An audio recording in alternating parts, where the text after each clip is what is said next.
hay'adda Haro Foundation ayaa gaarsiisay deegaanada hoostaga degmada Yagoori ee gobolka Sool biyo dhaan ballaaran oo isla markaasi ay hay'adani kaga qayb qaadanaysay gurmadka dadka ay abaaruhu saameeyeen ee deegaanadaasi oo ay ka mid ahaayeen Shulluux Harwanaag iyo deegaano badan iyo kaamam aad u tiro badan oo hoostaga deegaanka Shulluux ee degmada Yagoori ee gobolka biyo dhaankan ballaaran ay fulinaysay hay'adda Haro Foundation ayaa waxa ka faa'iideystay tiro badan oo ka mid ah dadka ay abaaruhu saameeyeen waxaana biyo dhaankaasi ballaaran ay hay'adani waday mas'uulka ahaa Sheekh Saciid Axmed Cadare oo ka mid ah guddiga taakulaynta abaaraha ee gobolka ugu horeyna waxa booyadaha biyaha la gaarsiiyay deegaanka Harwanaag iyadoo halkaasi lagu kala diray dhammaan booyadihii waday biyahaasi waxaana ugu horeyn halkaasi ka hadlay Sheekh Saciid Axmed Cadare oo ah mas'uulka hay'adda Haro Foundation iyo sidoo kale Xaaji Kowle oo ka mid ah guddiga taakulaynta abaaraha ee gobolka Sool waxaanu ka bilownay anagoo ah مسؤولينta Haro ee gobolka Sool deegaanka Yagoori hoos yimaada oo ah deegaan runtii waasica oo uu kamid yahay ay kamid tahay Shulluux Salaaxiinle Harwanaag iyo deegaamo badan oo aan ugu talagalnay maanta inaanu ka bilowno biyo dhaamiska kan oo dad fara badani ay meesha ugu dhibaataysan xagga haraadka maadaama wali ilaa xilliga aanu soo gaarin raxmaadkii ilaahayna laga sugayo subxaanahu wa ta'ala mid khayr qabay inuu noo keeno halka kan waxaan rabaa marka inaan uga mahad celiyo hay'adda Haro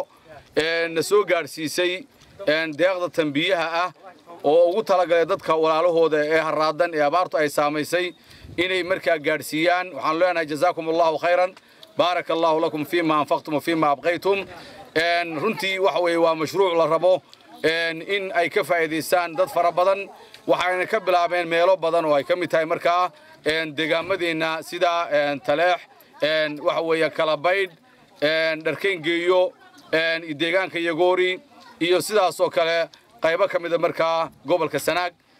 waan uga mahad celinaynaa hay'adda Haro iyo mas'uuliyiintooda iyo dadka hawlwadeenka ka waxaan leenahay barakallahu fiikum ilaahay idin barakeeyo subxaanahu wa ta'ala maanta waad arkaysaan xooluhu say waxaan adeeysan yihiin waad arkaysaa kuleelka jira baahida iyo daaq la'aanta dadkani waxa weeyaan xoolihaas ku noolaayeen xoolihiina waa caatoobeen waxna waa baqtiyeen waxay maanta neef ay suuqa geystaan male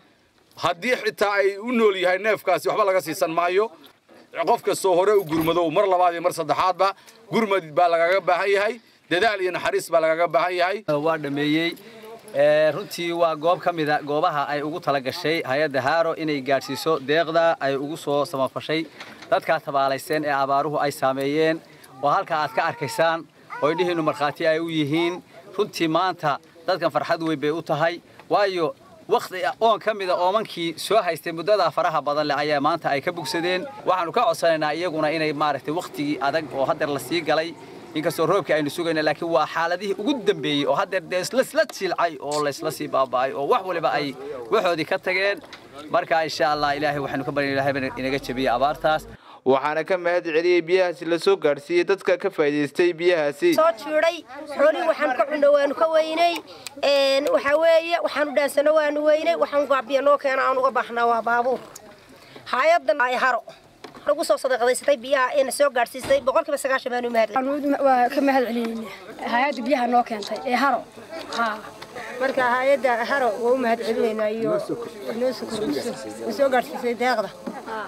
ugu dambeyntii waxaa biyo dhaanka booyadaha la gaarsiiyay deegaanka Shulluux iyo kaamam hoostaga iyo sidoo kale meelaha baadiyaha ah odayaasha iyo waxgaradka deegaanka Shulluux ayaa ka mahad celiyay biyahaasi la soo gaarsiiyay waxaan halkan noo keentay hay'adda la yiraahdo Haro oo uu Saciid Cadare nooga mas'uul ahaa biyihii wayno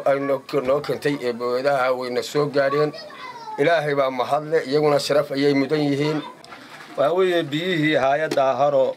way noo keentay wadaadada iyo culimada iyo Saciid Cadare mas'uulka ka ahaayeen wayna soo gaadhay ilaahay baa mahadle iyaguna way ku mahadsan yihiin waxaan gaarsiinay lasbool guduud kooraha edagoodane naasahablood farcaday gobcadde shakaalka dulcaloolo fardawaco fardugaag booc gurasaar godarrey macalo